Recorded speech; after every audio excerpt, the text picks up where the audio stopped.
जब से भगवान विवाहित होकर श्री अवध आए हैं, रिद्धि सिद्धि की नदियों में बाढ़ आ गई। कारण पुण्यों के सुख के मेघ दिन रात घनघोर वर्षा कर, सुकृत मेघ बरसें सुख बारी। सुख के जल की घनघोर वर्षा, और जब घनघोर वर्षा होती है तो यमुना जी में बाढ़ आती ही आती है। बाढ़ किसी की भी अच्छी नहीं लगती। वर्षा भी संयमित चाहिए। धन की भी अधिक वर्षा ये व्यक्ति को बिगाड़ देती है। पूरी अयोध्या में सब विद सब पुर लोग सुखारी, और सबसे बड़ा सुख ये है कि रामचंद्र मुख चंद निहारी।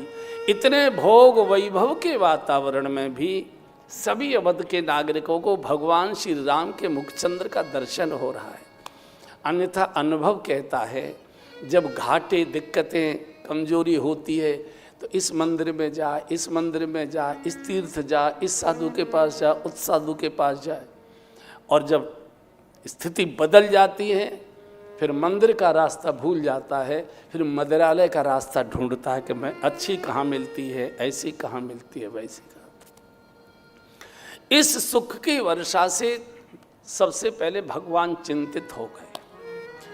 भगवान को लगा कि इस घनघोर वर्षा से कहीं नगर के नागरिक ऊब न जाएं। वैसे भी आपने देखा होगा, लगातार दिल्ली जैसे महानगर में भी अगर 10-5 दिन लगातार घनघोर वर्षा हो जाए तो माताएं गाली देने लगती हैं, मिटो पहले बरसे को ना, बरसे को तो नाक में दम कर देगो, जाए को नाम ना ले। अरे भाई अब तो धूप निकलनी चाहिए, कपड़े सब सील गए, घरों में सीलन हो गई, कड़ाके की धूप निकलनी चाहिए, सब मांग करते हैं। भगवान श्री राम को लगा कि अयोध्या के नागरिक की सुख समृद्धि की घनघोर वर्षा से ऊबें, इससे पहले 14 साल की जरा कड़ाके की धूप निकाल दी जाए ताकि सब चीज़ें ठीक बनी रहे। यहीं से वनवास की लीला का शुभारंभ होता है। लंबे समय के बाद आज राज्यसभा का सत्र आयोजित किया गया। चूँकि 1 महीने बारात रुकी थी वहाँ और लौट कर आए तो 1 महीने स्वागत समारोह। चूँकि जब बहू रानी आती है तो आज इनके घर भोजन, आज उनके घर भोजन, कल उनके घर भोजन, जगह जगह पधरौनी होती है ना। आप बहन लोग गए बैठे हैं तो उस समय गए होंगे, और बड़े बड़े लिफाफे भी मिलते हैं जैसे मुझे मिला हुआ है। तो सब आनंद ही आनंद छाया हुआ है। महाराज सब आए हैं आज, सभी जितने भी उनके स्टेट के राजा थे सब। अब राज्यसभा पूरी खचाखच। जो पहली बार दर्शक दीर्घा में भगवान श्री राम भी बैठे। दशरथ जी का प्रवेश हुआ, सारी सभा खड़ी हो गई। महाराज की जय हो, महाराज की जय हो, महाराज की जय हो। महाराज जैसा कोई पुण्यात्मा नहीं, महाराज जैसा कोई धर्मात्मा नहीं, महाराज जैसा कोई प्रजापालक नहीं। जय जयकार हो रही है। किसी ने गोस्वामी जी से पूछा, बहुत जय जयकार करा रहे हैं, क्या बात है? बोले, इनकी जितनी जय जयकार की जाए उतना ही कम है। जो कछु कहिए थोर सब तासु। कारण जिनके आंगन में राम जैसे पुत्र और जानकी जी जैसी पुत्र वधू अगर आई हो तो उनकी तो जितनी जय जयकार की जाए उतना ही अच्छा है। दशरथ जी ने क्या किया, लोग जय जयकार कर रहे थे, दशरथ जी ने जेब में से शीशा निकाला।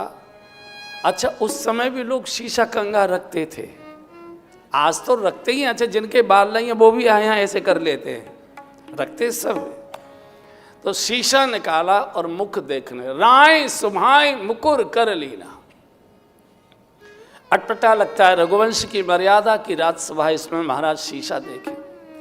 सचिव ने कहा एक दिन, महाराज घर से चले थे, मेकअप देखकर नहीं चले थे, शीशा तो बड़े बड़े लगे हुए हैं राजभवन में, ये भरी सभा में आपने क्यों देखा? दशरथ जी ने कहा कि मैंने तो भरी सभा में देखा, तुम कृपया घर के अंदर अकेले में कोने में खड़े होकर देख लिया करो। और ये दशरथ जी का हम सब के लिए मार्गदर्शन है। दशरथ जी कहते कोई दूसरा शीशा दिखाए उससे पहले भलमन साहती ये है कि हम ही अपना शीशा खुद देख लें। आपने देखा है ना, कोई आदमी बड़ा बड़बड़ करके बोलता तो सामने वाला क्या कहता है, शीशे में मुंह तो देख, बातें कर रहा है। तो समाज शीशा दिखाए, कोई दूसरा शीशा दिखाए, शीशा आत्मनिरीक्षण का प्रतीक है। दूसरे को शीशा दिखाने की बात बोलना अहंकार का प्रतीक है। और दशरथ जी कहते कब शीशा देखें? जब समाज में जय जयकार शुरू हो जाए, हम पहुंचे और लोग स्वागत में खड़े हो जाएं, अपनी सीट छोड़कर हमसे कहें आइए आइए यहाँ बैठिए, आप इधर आइए। जब चारों ओर प्रणाम होने लगे, नमस्कार होने लगे, स्वागत सत्कार होने लगे, आदर होने लगे, अपनी सीट खाली करने लगे लोग, दशरथ जी कहते हैं कि अकेले में जाकर ये शीशा देख लेना चाहिए कि जितनी मेरी जय जयकार हो रही है उसके योग्य हूँ या नहीं हूँ, और अगर नहीं हूँ तो कृपया गुणों में वृद्धि करें। समाज बहुत भोला भी होता है और समाज बहुत समझदार भी होता है। वो जिसको शीशा दिखा देता है उसको 7 पीढ़ी की याद करा देता है। दशरथ जी ने देखा, भारत की जनता भी शीशा दिखाती है 5 वर्ष में, 5 वर्ष में दिखाती है। शीशा देखा तो देखा कान के पास सफेद बाल दिखाई दे, श्रवण समीप भय सित कैसा, मनो जरठपन अस उपदेशा। मानो कान के पास के सफेद बाल राजा के कान में धीरे से मंत्र बोल रहे हैं, राजन काले काम बंद करो, बाल सफेद हो रहे हैं, उज्ज्वलता की ओर चलो, धवलता की ओर चलो, तमसोमा ज्योतिर्गमय, अंधकार से प्रकाश की ओर बढ़ो, अशुभ से शुभ की ओर बढ़ो, भोग से भक्ति की भगवान की ओर बढ़ो, वासनाओं से उपासना के आसन की ओर बढ़ो। ये उपदेश किया। आज तो सफेद बाल होते ही नहीं है, आज तो सफेद बाल वाले ढूंढना मुश्किल पड़ जाता है। देखो 60 वर्ष के ऊपर अगर बाल काले हैं तो वो भी अच्छे नहीं लगते, और 20-25 साल की उम्र में बाल सफ़ेद हो रहे हैं तो वो भी अच्छे नहीं लगते। हर चीज़ की एक आयु और एक सौंदर्य होता है। 60-70 वर्ष के बाद तो सफ़ेद बाल वाले ही ज़्यादा अच्छे लगते, प्रणाम करने का भी मन करता है। लेकिन काले ही काले, अब जिंदगी भर काले काम करते तो बाल हमेशा काले रखते हैं। बड़ी उसी समय निर्णय ले लिया और मुकुट तिरछा हो चुका था। मुकुट तिरछा, मुकुट सत्ता का प्रतीक है, और सत्ता गिरे या कोई सत्ता गिराए उससे पहले भलमनसाहत यही है कि सत्ता के मुकुट को किसी योग्य शीश पर धारण करा देना चाहिए। वही निर्णय ले लिया कि ये मुकुट गिरे उससे पहले राम के शीश पर जाना चाहिए। गोस्वामी जी से किसी ने पूछा कि वहाँ तो स्थिति थी लेकिन हमको कैसे समझ में मिले, तो गोस्वामी जी ने कहा कि अपनी सत्ता परिवर्तन करनी हो, ट्रांसफ़र करनी हो तो कब करें? जब अपने घर में बहू की गोद में बालक आ जाए और उधर बिटिया की गोद में बालक आ जाए, दोनों कुलों में जब संतान आ जाए तो माता पिता को फिर भीतर से बाहर की ओर हो जाना चाहिए। लंबा समय बाहर की ओर, भक्ति की ओर, भजन की ओर, सत्संग की ओर, प्रवचनों की ओर, तीर्थों की ओर, सत्कार्यों की ओर, सेवा की ओर, परोपकार की ओर। बहुत दिन कर लिया, भीतर गिन लिए नोट, अब धीरे धीरे बाहर की ओर चलो। उसी समय वशिष्ठ जी से कहा कि जाओ मेरे राम को उपदेश करके आओ कि कल उसका राजतिलक होना है, उसको संयम का कुछ उपदेश करो। वशिष्ठ गुरुदेव भगवान श्री राम के द्वार पर आए हैं। बहुत सम्मान था वशिष्ठ जी का, बहुत सम्मान था। सामान्य थे तो भगवान राम पिता के साथ वशिष्ठ आश्रम जाया करते थे। गुरु के द्वार पर जाना ये बहुत आवश्यक होता है, लेकिन कभी कभी गुरु भी कृपा करते हैं तो भगवान तो चकरा गए कि आज गुरुदेव पधारे, गुरुदेव आश्रम बुला लिया होता, आप क्यों आए, मैं आ जाता, समाचार भेज देते। बोले नहीं राघव, एक जरूरी बात तुमसे करने थे। क्या करना है मुझे? बोले राम करहु सब संयम आजू, राम करहु सब संयम आजू, जो विधि कुशल निवाहे काज, जो विधि कुशल निवाहे। हाजी राम करहु सब संयम। राघव आज की रात सब प्रकार का संयम करना, मनसा वाचा कर्मणा ब्रह्मचर्य का पालन करना, सामान्य फलाहार करना, एक आसन पर बैठकर जितना हो सके भगवत नाम का सुमिरन करना, क्योंकि तुमको सत्ता समर्पित होने जा रही है। कल तुम सत्ता के मालिक बनने जा रहे हो, राजा बनने जा रहे हो। सत्ता समर्पित करने से पूर्व इस देश का गुरु आचार्य सत्ताधीश को संयम का उपदेश करता है। सत्ता भोग के लिए नहीं है, सत्ता सेवा के लिए हुआ करती है। गुरुजी तो चले गए, भगवान की आंखों से आंसू आ गए। अंदर गए तो जानकी जी ने पूछा, प्रभु क्या बात है, गुरुदेव आए थे और आपकी आंखों से आंसू आ रहा है। हाँ जानकी जी, गुरुजी ऐसा समाचार देकर गए, मुझे अच्छा नहीं लगा। क्या हुआ? बोले तुमको तो मालूम है कि हम चारों भाई संयोग से एक ही साथ पैदा हुए, चारों का एक ही साथ नामकरण हुआ, एक ही साथ कर्ण छेदन हुआ, और संयोग देखो जानकी जी, एक ही साथ एक ही मंडप में चारों का विवाह हुआ।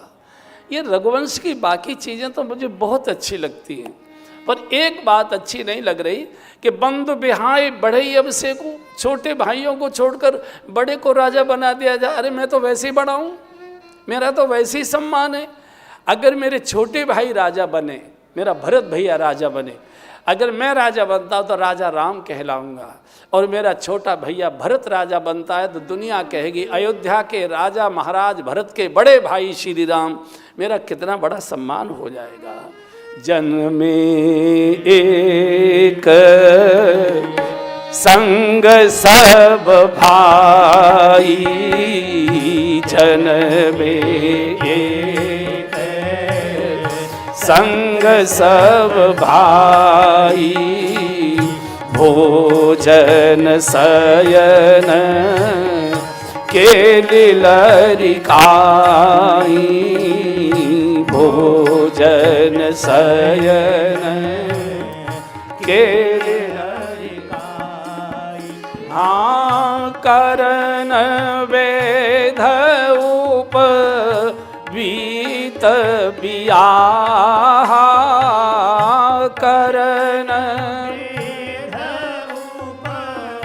बीत बियाह, संग संग सब भय उछाह, संग संग सब भय उछाह। विमल वंश यह अनुचित एहू, विमल वंश यह अनुचित एहू। हाँ बंधु बिहाई बड़े अभिषेकु, बंधु बिहाई बड़े अभिषेकु, जन्म में एक संग सब भाई, जन्म में एक संग सब भाई। हम सब एक साथ जन्मे, सारे हमारे उत्सव एक साथ। ये क्या तरीका है? विमल वंश यह अनुचित को, छोटे भाइयों को छोड़कर बड़े को राज तिलक करा दिया। मैं चाहता हूं मेरा भैया भरत राजा हो, भरत राजा। भारतीय संस्कृति में बड़ा भाई पिता माना जाता है, और पिता हमेशा पुराने फटे बच्चों के कपड़े पहनता है, बच्चों को नए अच्छे पहनाता है। भगवान उसी परंपरा के हैं। मैं तो वैसे ही बड़ा हूं, मेरा तो वैसे ही सम्मान है। आज राम के देश में, राम कथा के देश में उल्टा लगता है, उल्टा लगता है। बड़ा भाई छोटे भाई से बंटवारे का केस कोर्ट में लड़ता है, बूढ़े माता पिता को कोर्ट में जाकर खड़ा करता है। तू कहाँ था, तू तो तब पढ़ाई कर रहा था, ये सारी फैक्ट्री कारोबार तो मैंने खड़ा किया है। नहीं, बिल्कुल नहीं, ये तुमको नहीं मिलेगा, तुमको कुछ और लेना है और ले लो। और कहेंगे कि रामराज्य आना चाहिए। रामराज्य त्याग से आता है, रामराज्य समर्पण से आता है, रामराज्य अपहरण से नहीं आता, बड़े मन से आता है।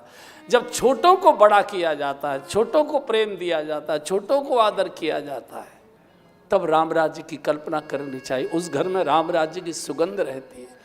और बड़प्पन के अहंकार में छोटों को जहाँ दबाया जाता है, झगड़े किया जाता है, माता पिता को भी घसीटा जाता है, वो कितने भी फिर रामायण के पाठ करे, वो रावण के ही पाले के लोग माने जाते हैं। इधर अयोध्या में जय जयकार होने लगी, तोरण द्वार सजाए जाने लगे, नगाड़े बजने लगे, चौराहा पर लोग नौजवान नाच उठे, कल भगवान राम गद्दी पर बैठेंगे। सब एक ही बात करें, सकल कहे कब हो ये काली हरी बैरन रात तू बीच में क्यों आ गई, कल कब हो, कल कब हो, कल कब। इन भोले नागरिकों को मालूम नहीं कल तुम्हारी कल नहीं आएगी, 14 साल का धक्का मार कर जाएगी। बंधुओं और बहनों, हमने क्या सोचा है ये कभी पूरा नहीं होता। हमारे बारे में देवताओं ने क्या निर्णय किया है वही पूरा हुआ करता है। देवताओं के षड्यंत्र की बैठक शुरू हो गई। कैसे ही विघ्न होना चाहिए, सरस्वती को बुला लिया, देवी कैसे ही करो, विघ्न करो। भगवान राज्य भोगने नहीं आए, भगवान तो हमारी रक्षा के लिए आए हैं, मानव शरीर धारण करके। राजतिलक को भंग कराइए, कैसे कैसे वनवास कराइए।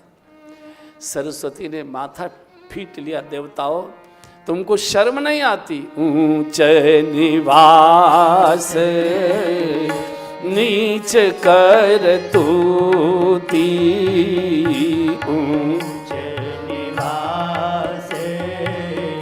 नीच कर तू, हाँ देखी न सकहूँ पराई विभूति, देखी न सकहूँ पराई विभूति, तिनहि सुहाई न अवध बधावा, तिनहि सुहाई अवध बधावा, चोर ही चांदनी राति न भावा, चोर ही चांदनी राति न भावा, ऊंच निवास नीच कर तूती, ऊंच निवास। तुमको शर्म नहीं आती, इतने ऊंचे आवास में, आकाश में तुम निवास करते हो, और इतनी नीच तुम्हारी सोच दृष्टि। चील गीद आकाश में उड़ते हैं, दृष्टि धरती पर पड़े सड़े मांस पर डालते हैं। क्या तुमको अयोध्या के नागरिकों की जय जयकार ढोल लगाड़े ये कानों को काट रहे? अरे देवी, उपदेश का समय नहीं है, भगवान राज्य भोगने नहीं आए, भगवान तो परित्रणाय साधुनाम विनाशाय च दुष्कृताम, धर्म संस्थापनार्थाई के लिए आए हैं। और अगर परमार्थ के लिए थोड़ा अपयश भी लेना पड़े तो कोई बुराई नहीं है। कुछ देवताओं के भाषण का प्रभाव, कुछ हरि की इच्छा, सरस्वती अपने अति अपवित्र कुटिल मनोरथ के साथ अयोध्या में आ गई। और जैसे अवध की पावन धरती पर इस सरस्वती ने अपने अपवित्र पैर रखे, पूरी अयोध्या में अपशकुन हो गया। तेज गति की आंधी चलने लगी, तूफान चलने लगे, तोरण द्वार टूटने लगे, लाइटें जलाई थी सब बुझने लगी। लोगों को लगता है क्या हो रहा है एकदम। उनको मालूम नहीं कि संकट अयोध्या में घूम रहा है, पूरी अयोध्या में घूम रही है। सोच रहे किसकी बुद्धि बिगाड़ो। जिसने अयोध्या में जन्म लिया होगा उसकी बुद्धि नहीं बिगाड़ी जा सकती। जिसने जन्म से सरयू माँ का जल पिया होगा उसकी बुद्धि नहीं बिगाड़ी जा सकती। कौन है बाहर का तो मालूम पड़ गया। नाम मंथरा मंदमती और चेरी के कई की सेविका थी मंथरा, कश्मीर की थी केकई। देखिए भूमि के कैसे विचित्र संस्कार होते हैं कि कश्मीर ने त्रेता में भी रुलाया था भारत को, और कश्मीर आज भी रुला रहा है। मिट्टी के संस्कार, भूमि के संस्कार बड़े विचित्र होते हैं। मंथरा कुसंग है, मंथरा कुसंग है, और कुसंग किस घर में बैठा है? आप आत्मनिरीक्षण करिए, कुसंग किस घर में बैठा है? जिस घर के मालिक धर्म धुरंधर गुणनिधि ज्ञानी महाराज दशरथ हैं, जिन दशरथ जी से मिलने के लिए इंद्र स्वयं स्वर्ग से चलकर आता है, जिन दशरथ जी को इंद्र स्वर्ग बुलाता है सलाह लेने के लिए, उनके घर में कुसंग बैठा हुआ है। जिनके घर में अनंत कोट ब्रह्मांड का नायक ब्रह्म स्वयं बालक बनकर राम के रूप में आंगन में खेल रहा है, उस घर में भी कुसंग बैठा हुआ है। काल के अवतार, शेषनाग के अवतार लक्ष्मण जी जिस आंगन में खेल रहे हैं, उस घर में भी कुसंग बैठा हुआ है। विष्णु महाविष्णु के अवतार श्री भरत जी, उनके भी आंगन में कुसंग बैठा हुआ है। चक्र सुदर्शन के अवतार श्री शत्रुघ्न जी, उनके आंगन में भी कुसंग बैठा हुआ है। बंधुओं, हमारी और आपकी तो कोई हैसियत नहीं है, और कुसंग हमेशा सेवक और सेविका बनकर आता है, और बहुत बड़े बड़े परिवारों के बच्चों को एक घर के नौकर नौकरानियां ही बिगाड़ते हैं। बहुत लंबे समय तक पता नहीं लगता है, और बच्चे हाथ से निकल जाया करते हैं, बुद्धि बिगाड़। इसलिए भले ही सत्संग मत करिए, लेकिन कुसंग सत्यानाश कर दे। इतने बड़े परिवार को उसने सिर पीट कर रोने के लिए मजबूर कर दिया, आप कल्पना करिए। इसलिए शास्त्र ने कहा है कि बरु भल बास नरक करे ताता, बरु भल बास नरक करे ताता, दुष्ट संग जनि देई विधाता, दुष्ट संग जनि देई विधाता। हे विधाता, बुरे आदमी का संग नहीं देना।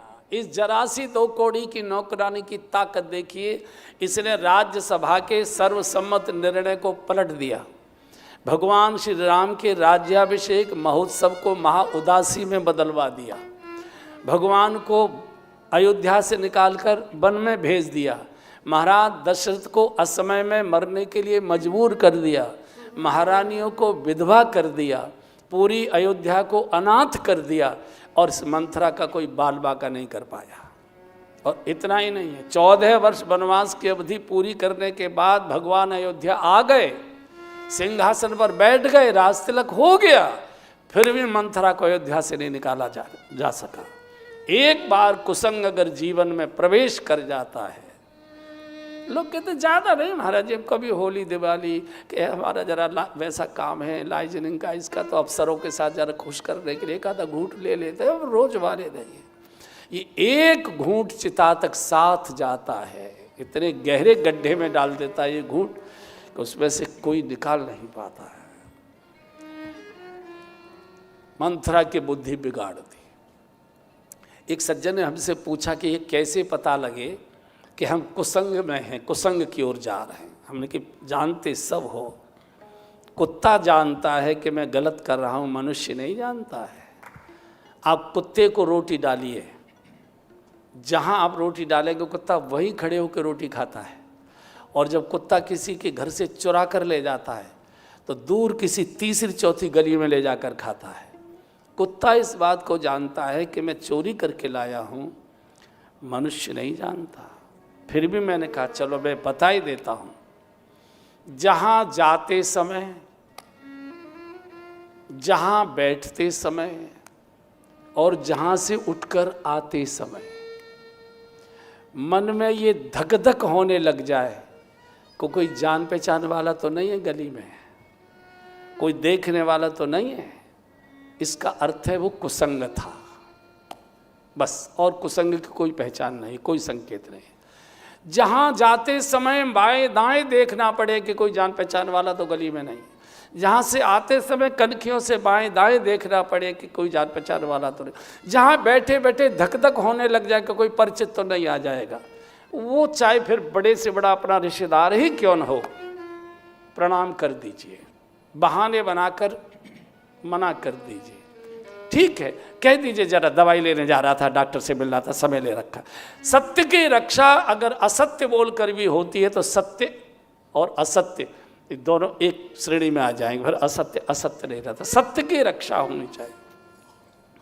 और जब ऐसी मजबूरी फंस जाए तब और कुछ मत करिए, एक ही काम करिए, गोविंद गोपाल गाते चलो, कृष्ण गोविंद गोपाल,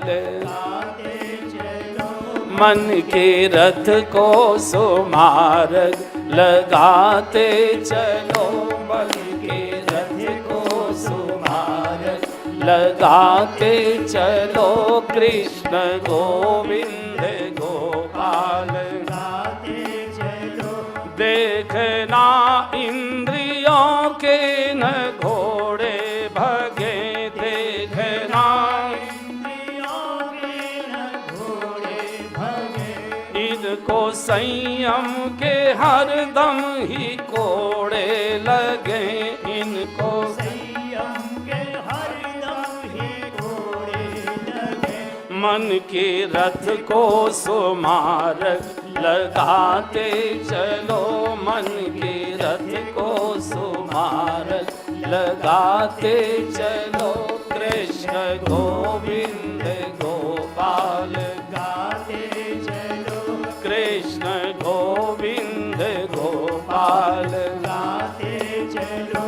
काम करते रहो, नाम लेते रहो, काम करते रहो, नाम लेते रहो, पाप की वासनाओं से बचते रहो, पाप की वासनाओं से बचते रहो, नाम धन का खजाना बढ़ाते चलो, नाम धन का खजाना बढ़ाते चलो, कृष्ण गोविंद गोपाल गाते चलो, कृष्ण गोविंद गोपाल। क्या होगा? याद आएगी प्रभु को कभी ना कभी, याद आएगी प्रभु को कभी ना कभी, कृष्ण दर्शन तो देंगे कभी ना कभी, कृष्ण दर्शन तो देंगे कभी ना कभी, ऐसा विश्वास मन में जमाते चलो, ऐसा विश्वास मन में जमाते चलो, कृष्ण गोविंद गोपाल गाते चलो, कृष्ण गोविंद गोपाल गाते चलो। जो कई रात्रि के समय जब दशरथ जी राजसभा से लौट कर आकर कॉफी पिया करते थे, उसके बाद कौशल्या जी के भवन में जाते थे, कई रोज कहती थी कि मेरे राम का रास तिलक करो, मेरे राम का रास तिलक करो, मेरा राम का रास तिलक करो। वही कुसंग के संग से कितनी क्रूर कठोर हो गई कि राम का वनवास करो। कुसंग कितना ताकतवर है, कितना ताकतवर, और उसने करवा के छोड़ा, उसने कुसंग की बात को मान लिया। दशरथ जी ने कितनी खुशामतें की हैं, कितने प्रकार की मिन्नतें की हैं, अपना शीश का मुकुट उतार कर कैकेयी के चरणों में रख दिया, रानी मुझसे कुछ भूल हो गई होगी, क्षमा कर दे। ये जो तूने 2 वरदान मांगे कि राम का 14 वर्ष का वनवास और भरत को अयोध्या का राज्य, दूसरे वरदान में मुझे कोई आपत्ति नहीं है। पहला वरदान तूने भरत को अयोध्या का राज और दूसरे में 14 वर्ष का राम का वनवास। लेकिन तूने जो दूसरा वरदान मांगा, दूसरा वर असमंजस मांगा। अरे भरत को ननिहाल से मैं कल ही बुला लूँगा, लेकिन तुझे मालूम है राम मेरा प्राण है, तुझे ये भी मालूम है मेरे प्राण जाएंगे तो राम के विरह में जाएंगे, और तुम ये भी जानती हो कि विश्वामित्र जी जब मांग के राम को ले गए थे तो मैंने कैसे एक एक दिन अपने प्राणों को रो रो कर बचाया था। क्या मेरे बालक से कोई भूल हो गई है? मैं उसका बाप हूँ। अगर मेरे भोले बालक राम से कोई भूल हो गई हो, मैं क्षमा मांगता हूँ। बैरियो राम बड़ाई करें, अरे जो मेरे दुश्मन हैं वो भी मेरे बालक की प्रशंसा करते। बैरियो राम बड़ाई करें, बोलन मिलन विनय मन हरें, कोई भूल हुई हो मैं क्षमा मांगता हूँ। और जैसे ही सिर रखा कैकेयी के पैरों में इतनी जोर का धक्का मारा, सिर खंभे में लगा, रक्त के फुहार फूट पड़े। किस मुख से कहा था मांगो मांगो मांगो मांगो? ये नाटक करना था तो पहले काय के लिए बोले थे? मना कर दो। रघुकुल रीत सदा चली आई, प्राण जाए वर बचे, ये छोड़ दीजिए, अब छोड़ दे। अरे रानी, इतने कठोर प्रहार इस बूढ़े राजा पर मत करो। मैं जानता हूं कि कोई ना कोई अपराध मुझसे हुआ, इतना बड़ा दंड मत दो। मैं इतना कर दो अच्छा कि राम को गुरुदेव के आश्रम में रहने की अनुमति दे दो। मैं भरत को बुलवाता हूँ, तुरंत राजतिलक होगा। मैं कम से कम कभी कभी बालक को देख तो आया करूँगा। अरे कौशल्या मुझे पूछेगी रो रो करके मेरे बच्चे ने क्या अपराध कर दिया, मुझे वन में भेज दीजिए, मेरे बालक को वन में मत भेज। मैं क्या कौशल्या को क्या जवाब दूंगा? रानी, कम से कम मुझे मुंह दिखाने लायक तो छोड़ो। मैं तेरी श्यामा गाय हूँ। अरे तांत के लिए गौ हत्या मत करे, मेरे से कोई अपराध हुआ है क्षमा कर दो। अपने कंधे का उत्तरी उतार कर जैसे कैकेयी के कदमों में डाला और पैर पकड़ने के लिए हाथ बढ़ाए। मैं कुछ नहीं चाहता, कुछ समय के लिए मुझे मेरे प्राणों को भीख में दे दे। ये राजा तुमसे प्राणों को भीख मांगता है। कैकेयी को लगा ये तो मुझे बहका लेंगे, फिर इतनी जोर से धक्का मारा, खंबे में जाए मूर्छित होकर। जैसे ही मूर्छा दूर चीखने लगे, हे भोलेनाथ, हे शंकर भगवान, हे अवडरदानी, हे सूर्य नारायण, आप हमारे कुल के पुरखे हो। आप कल प्रातःकाल उदित नहीं होना, आप उदित हो गए तो आप अयोध्या के दृश्य को देख नहीं पाओगे, आप उदित नहीं होना। हे भोलेनाथ, हे अवडरदानी, मैंने जीवन भर आपकी सेवा की है, भजन किया है, आपका सुमिरन किया, मैंने कभी कुछ नहीं मांगा। पहली बार एक गरीब राजा तुमसे एक वरदान मांगता है, भीख मांगता है। कल मैं कुछ भी बोलूं, मेरा राम मेरी आज्ञा का पालन न करे, मेरी बात को ठुकरा दे। और मूर्छित होकर गिर पड़े। प्रातःकाल का समय, सुमंत्र आए और सुमंत्र ने जब ये दृश्य देखा, रानी ये क्या हो गया महाराज को? मुझे जवाब देना है सारी जनता को। कैकेयी ने सूखे से मुख से कुछ कह दिया कि राम से मिलना चाहते तो राम को बुलाओ। भगवान राम को लेकर आए हैं सुमंत्र, और रक्त से लथपथ जब महाराज दशरथ को कैकेयी के आंगन में मूर्छित अवस्था में पड़ा देखा, एकदम कैकेयी जी से लिपट गई। मां मोय कहूं मात तात दुख कारण, मेरे पिताजी के दुख का कारण मुझे बताओ, जिनके 4 जवान बेटे हों घर में और उनके पिता की ऐसी स्थिति। कैकेयी ने सूखे से मुख से कह दिया, बेटा परीन राज है नींद रिस हेतु जान जगदीश, राम राम रिट भोर किए कहो न मर्म महिष। बस राम ही राम करते रहे, उन्हें बोले वाले तो कुछ नहीं है। बस मेरे 2 वरदान थे, उस एक वरदान में मैंने अयोध्या का राज्य भरत को मांग लिया। तुझे 14 वर्ष का वनवास ये सहन नहीं कर पा रहे बेटा। अगर अपने पिता को अपयश से बचाना चाहते हो, कलंक से बचाना चाहते हो, चुपचाप वन को चले जाओ।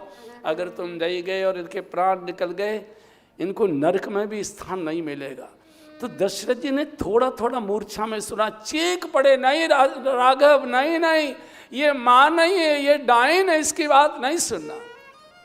भगवान तो कैकेयी जी से लिपट गए। माँ सुन जननी सोई सोत बड़ भागी, सुन जननी सोई सोत बड़ भागी, जो पीतु मातु वचन अनुरागी, जो पीतु मातु वचन अनुरागी, तनय मातु पितु तोषनिहारा,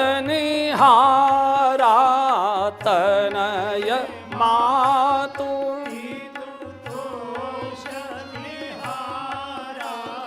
दुर्लभ जननी सकल संसारा, दुर्लभ जननी। माँ मेरे हृदय की बात केवल तू समझ पाई। अरे इतनी छोटी, मैं अभी थोड़ी देर में तुम सुन लोगी कि मैं वन को चला गया। पूरी अयोध्या में शोक छा गया जब ये समाचार हुआ कि केकई ने षड्यंत्र कर दिया। हाहाकार मच गया। लोगों ने पैरों से कुचल ली जो हार तैयार करके लाए थे। सब हाहाकार, तोरण द्वार तोड़ दिए, दीपक बुझा दिए। पूरा अयोध्या में जैसे कोई भयंकर भूचाल आ गया हो। सुमंत्र के बेटे को साथ लेकर कौशल्या जी के भवन में गए। इस माँ को तो कुछ भी मालूम नहीं, इतनी भोली सरल सुशील राम महतारी, बहुत सीधी सरल। पूरी रात जागकर भगवान की पोशाक तैयार की है कि मेरा राम आज गद्दी पर बैठेगा। दर्जी के हाथ की सिली पोशाक नहीं पहनाऊंगी, अपने हाथ से बनाऊंगी। मोती टांग टांग के तैयार कर रही थी। बिल्कुल इतने में तो भगवान पहुंच गए और जैसे ही माँ को हाथ जोड़कर प्रणाम किया, रघुकुल तिलक जोरी दो हाथा, रघु को सब गाइए, जोरी दो मोदित मातु पदनायु माथा, मोदित मातु पदनायु माथा। बार बार मुख चूंबती माता, बार बार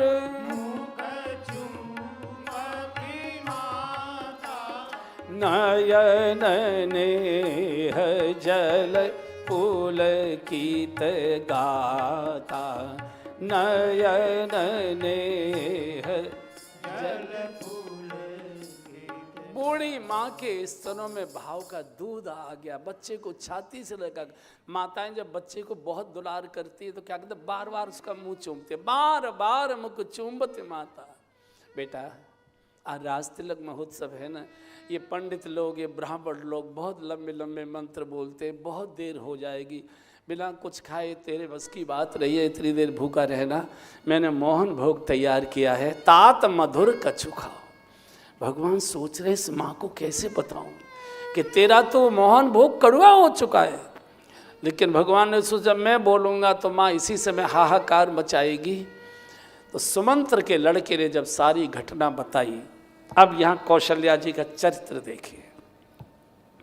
ये कौशल्या माँ के गर्भ में भगवान आए हैं, ऐसे ही नहीं आ गए, माँ ही इस स्तर की है। कोई और माँ होती, लाठी उठा ली होती, वो कौन होती है? मन में भेजना, अपने लड़के को भेज, मेरे लड़के ने उसका क्या बिगाड़ा है। और थोड़े बड़े मन की होती तो कह सकती थी कि भाई भरत को राजा बनाइए, हमको कोई आपत्ति नहीं, लेकिन हमारे बेटे को बर्बाद, तुमको क्या जरूरत है वन में भेजने की। लेकिन कौशल्या जी ने कहा कि राघव सुनो,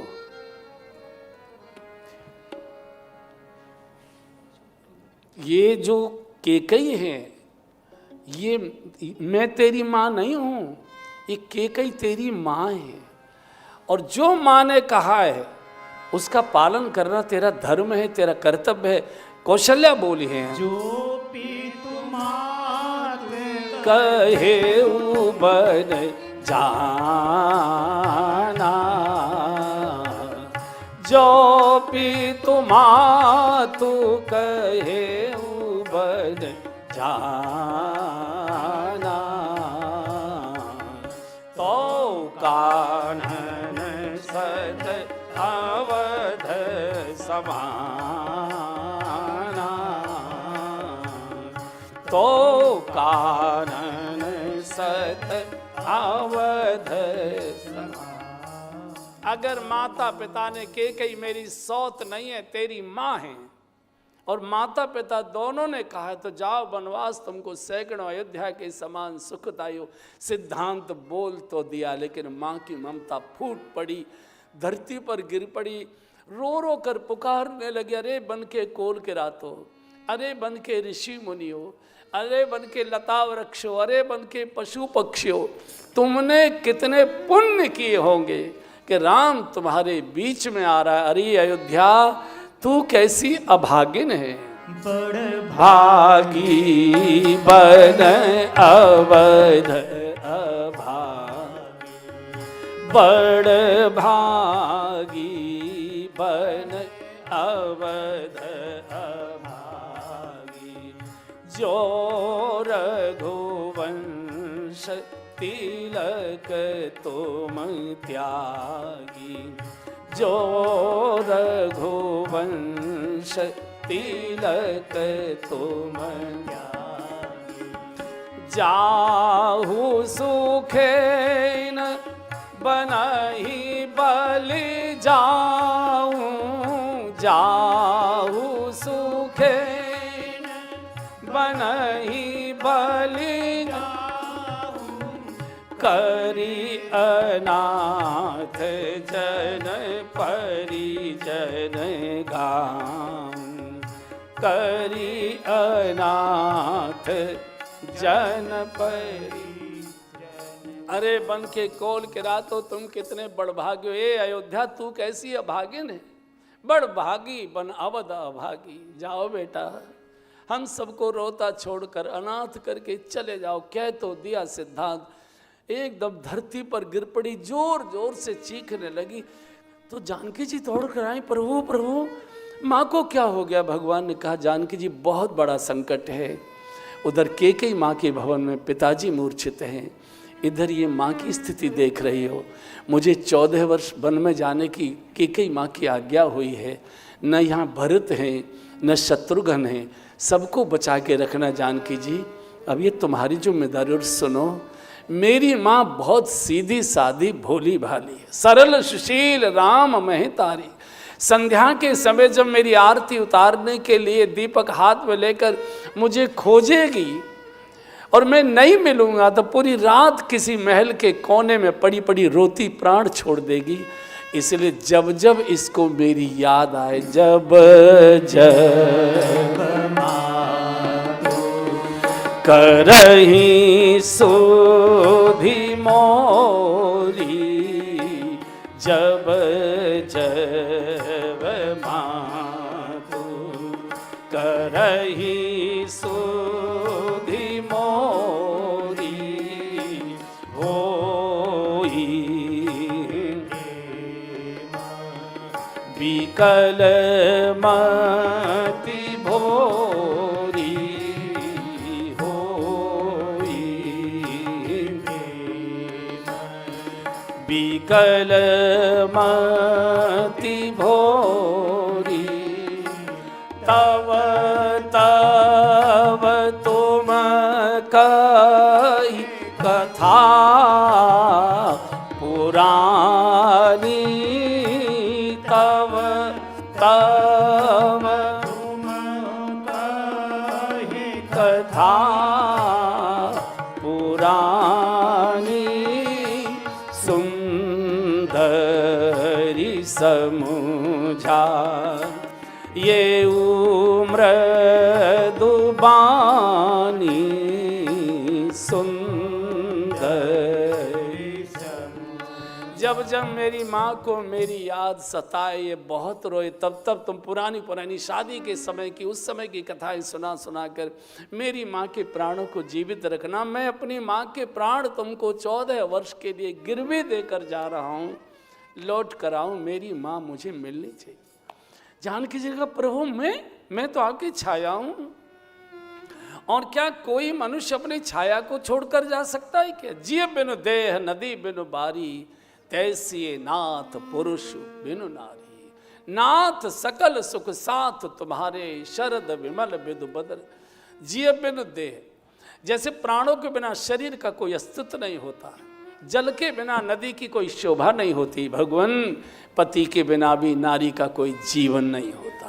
पत विहीन सब शोक समाजू, भोग रोग समभूषण भारू, यम यातना सर। और आप कह रहे हैं कि वहाँ मैं कैसे वन में चलूँगी। अरे मैं तो धरती की बेटी हूँ, मैं तो भूमि से प्रकट हुई हूँ, धरती माँ तो मेरी माँ है, मैं तो माँ की गोद में।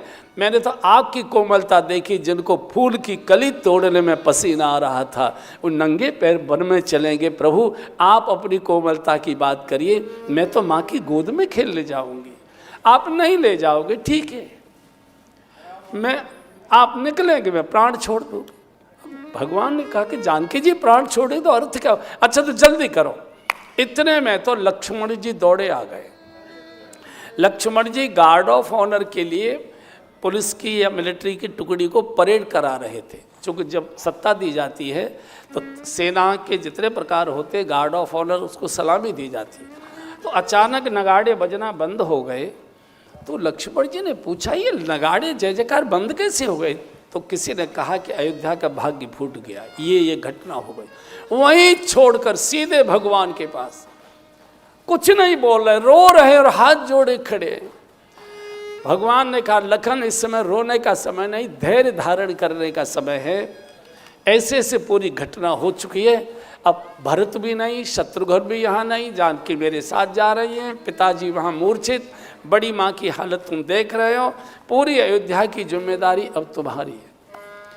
लक्ष्मण जी का, प्रभु गुरपित मात न जानो काऊ, मैं किसी को नहीं जानता, शिशुपन ते पर हरे न संगू, कबहू न कीन मोर मन। प्रभु जब मैंने आंख खोली थी तो मैंने आपके चरणों का ही दर्शन किया था।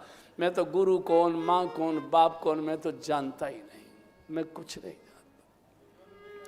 लक्ष्मण जी जब सोते थे तो इतना अलग सोते थे तो बहुत रोते थे। तो वशिष्ठ जी के पास समाचार लेकर गई सुमित्रा जी कि बालक न तो दूध पीता है और न ये सोता है, रात्रि को रात भर रोता है, क्या करे?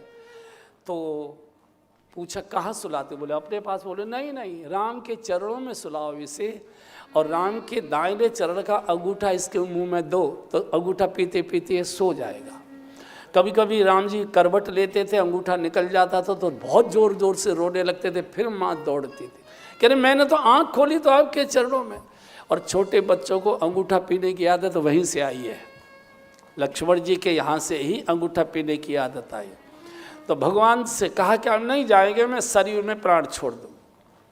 भगवान ने कहा भाई देखो इतनी कड़ी शर्त मत लगाओ, अच्छा ऐसा करो माँ से पूछ कर आओ, आप चले तो नहीं जाओगे? बोले नहीं, प्रतीक्षा करेंगे। लक्ष्मण जी सुमित्रा जी के पास आए। सुमित्रा माँ ऐसी भोली भाली, इस बेचारी को किसी ने कुछ बताया नहीं। प्रणाम किया, जाए जनन पग नाये माथा, मन रघुनंदन जान की साथा। मन को भगवान के चरणों में रख गए, तन सुमित्रा के सामने प्रणाम किया। सुमित्रा ने पूछा कि लखन बाजे बज रहे थे, जय जयकार हो रही थी, बंद हो गया, क्या हुआ? कुछ मुहूर्त वगैरह कुछ बदल गया क्या? अरे माँ तू बड़ी भोली है, तुझे कुछ मालूम नहीं है क्या हुआ? अयोध्या का भाग्य फूट गया, प्रभु का 14 वर्ष का वनवास हो गया, प्रभु जानकी जी के साथ वन को जा रहे हैं, और मैं भी, तू भी। हाँ, तो यहाँ क्यों आया है? भगवान ने कहा माँ से आज्ञा लेकर आओ, मुझे आज्ञा दो। माँ से? कौन माँ? लक्ष्मण कौन माँ? अरे तुम मेरी माँ हो कि नहीं हो? सुमित्रा ने कहा लखन खबरदार, आज से आगे मुझे कभी माँ कहा तो समझना मैं तेरी माँ नहीं हूं। तो लक्ष्मण जी ने कहा माँ अगर तुम मेरी माँ नहीं हो तो मेरी माँ कौन है? सुमित्रा कहते बेटा मैं तो धरोहर की माँ थी, मैं तो केवल 9 मास के लिए गर्भ धारण करने के लिए तेरी माँ बनी थी, और ये माँ कितने दिन तेरा साथ देगी? 60 साल, 70 साल, 80 साल, 75 साल, एक दिन तो ये माँ छोड़कर चली जाएगी। इस माँ में नहीं उलझना, तो फिर मेरी माँ कौन है? बोले तात तुम्हारी माँ तू देही। गाइए तुम्हारी माँ तू दे, पिता राम सब भांति सनेही, पिता राम सब भांति सनेही। अवधता जहाँ राम निवासु, अवधता राम निवासु, ताहि दिवस जहाँ भानु प्रकाशु, तहि दिवस भानु प्रकाश, जो पैसिय राम बल जाहि, जो पैसिय राम बल जाहि, अवध तुम्हार काज कछु नाही, अवध तुम्हार काज कछु नाही। कौन माता पिता? बोले माता रामो मत पिता रामचंद्र है, स्वामी रामो मत सखा रामचंद्र है। मैं तो धरोहर वाली थी, 60 70 80 साल तेरे साथ रहूंगी, उनकी तो न जन्म है न मृत्यु है। ये अयोध्या नहीं है, जहाँ राम होंगे वही अयोध्या। अवध कहाँ? बोले जहाँ राम निवास। और सुन लखन, जो पे राम सिय बन जाई, अवध तुम्हार काज कचुनाई। मैंने इसी समय के लिए तुझे गर्भ में धारण किया था, इसी समय के लिए मैंने तुझे अपना दूध पिलाकर बड़ा किया था। अयोध्या में तुम्हारा कोई काम नहीं। ये माँ है सुमित्रा, जाओ राष्ट्र की रक्षा के लिए, जाओ धर्म की सुरक्षा के लिए, जाओ दुष्टों का विनाश करने के भगवान के साथ जाओ। यहाँ तेरा